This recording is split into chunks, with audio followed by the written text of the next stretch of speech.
Dans cet épisode, on vous emmène découvrir la région du café. Donc direction Pereira depuis Medellín, que nous décidons de parcourir en bus impérial. Nous sommes installés comme des rois, avec une vue spectaculaire sur la route. Et le trajet vendu pour 4 heures durera en fait quasiment le double. D'abord parce qu'en l'absence totale de voie ferrée, toutes les marchandises passent par la route. De plus, les routes suivent les reliefs compliqués du centre de la Colombie, rendant les dépassements impossibles ou bien risqués. Mais le pompon, c'est quand la suspension de notre bus luxueux rendra l'âme, nous forçons à en changer pour un car nettement moins confortable. Mais bon, tout cela n'est pas très grave, nous arriverons à Pereira de nuit, d'où nous partons en Jeep Willys vers une charmante petite exploitation de café appelée Finca et tenue par Elisabeth et Harvey, dont la passion pour le café n'a d'égal que leur gentillesse et leur bienveillance. Elisabeth et Harvey ont tout plaqué de leur vie de citadins pour s'installer ici, au milieu de la montagne, et monter leur propre exploitation. 3 ans plus tard, ils ont reconstruit la maison, créé 3 chambres d'hôtes, planté des dizaines et des dizaines d'arbres, organisé la production et même construit un sentier de découverte de leur exploitation accessible aux fauteuils roulants et malvoyants. Et nous sommes fiers de leur apporter leur premier utilisateur. Ce projet d'accessibilité résume à lui seul la bienveillance authentique de ce couple amoureux de la nature. Et c'est Elisabeth qui nous ouvrira les portes de sa passion pour le café en nous faisant fièrement parcourir le petit sentier tout en nous expliquant tout le processus de fabrication d'un café Arabica de grande qualité. En 2 mots, si le caféier d'Arabie donnant l'Arabica vient initialement d'Éthiopie, il a trouvé en Colombie, dans cette région spécifique, les conditions idéales d'altitude et de température pour se plaire. Mais pour avoir des conditions optimales, la culture de ce caféier nécessite une part d'ombre, et c'est la raison pour laquelle Elisabeth et Harvey ont planté beaucoup d'arbres. Non seulement pour assurer cette part d'ombre, mais aussi pour créer un écosystème de lutte contre les maladies ou les parasites du caféier. Car ici, évidemment, pas question d'utiliser quelconque produit chimique et toute la cueillette se fait à la main, en ne sélectionnant que les fruits parfaitement mûrs.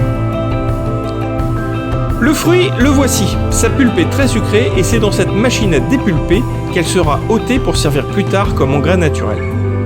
Sa graine ressemble alors à ça, entourée d'une fine pellicule de peau, toujours sucrée, et nécessitera une fermentation, puis un patient séchage avant de ressembler à ceci.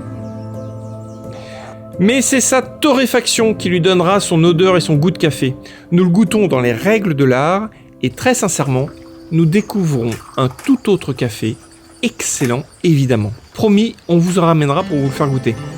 Puis nous partons à la découverte de la région, et le mode de transport ici, c'est la Jeep Willys. Et quand on voit l'état des routes, on comprend pourquoi. L'objectif du jour, c'est Marcella, située à 2 heures de route de notre finca, qui nous permettront de découvrir les paysages de cette splendide région.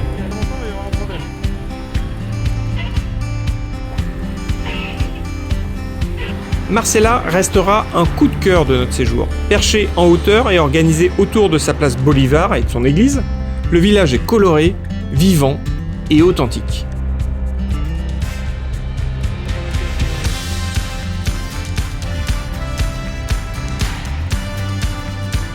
On a beaucoup aimé.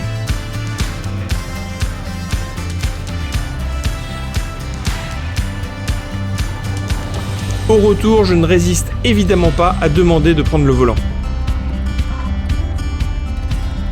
Le lendemain, direction la vallée pour explorer les abords du Rio Cauca. La descente jusqu'au village se fera encore en jeep, mais nous emprunterons un moyen de transport plutôt insolite pour se rendre à notre point de déjeuner. Car si la voie ferrée a officiellement été abandonnée en Colombie, elle continue de servir l'intérêt général grâce à l'ingéniosité de ses habitants. Bon, petit problème quand même, le chef de gare a perdu les clés de sa locomotive, mais une fois le problème résolu, c'est parti pour un long trip dans une embarcation bruyante et peu confortable, mais efficace et terriblement utile pour les habitants le long du fleuve. Une fois arrivés à destination, nous plongerons une tête dans la rivière, accompagné d'un local qui montrera à Théo les meilleurs spots pour sauter.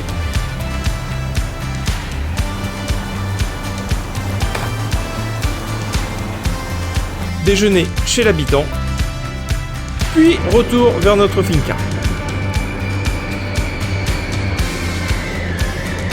Le troisième jour, c'est la vallée du Cocora qui nous attend et ses palmiers endémiques de 100 mètres de haut. L'endroit est un peu touristique, mais la balade dans cette vallée unique nous a beaucoup plu. Ouais, 2500 mètres d'altitude. Alors, vous moquez pas.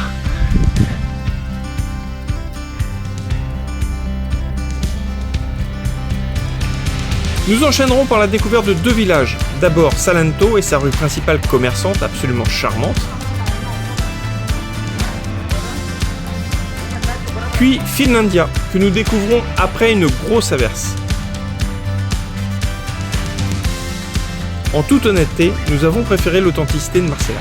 Bref, encore une belle journée au paradis, mais il est temps de quitter nos super hôtes Elisabeth et Hervé pour continuer nos aventures et partir en direction du nord-est de la Colombie.